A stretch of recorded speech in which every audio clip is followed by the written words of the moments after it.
നമ്മൾ മത്തി വറക്കുമ്പോൾ ഇങ്ങനെ വറക്കുന്ന ഏറ്റവും സൂപ്പർ. അതിനായിട്ട് നമ്മൾ ചെറിയ മത്തിയാണ് നമ്മളിവിടെ വറക്കാനെടുക്കുന്നത്.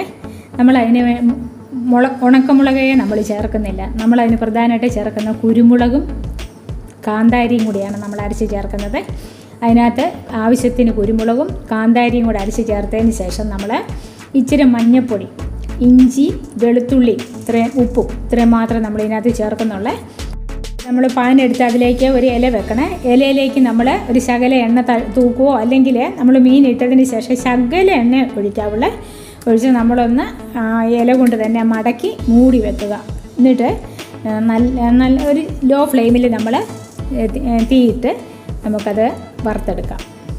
ഇങ്ങനെ വറക്കുന്ന അടിപൊളി രുചിയാണ്, അതുപോലെ തന്നെ ഏറ്റവും ടേസ്റ്റുമാണ്. കാരണം ഒട്ടും എണ്ണ നമ്മൾ യൂസ് ചെയ്യുന്നില്ല.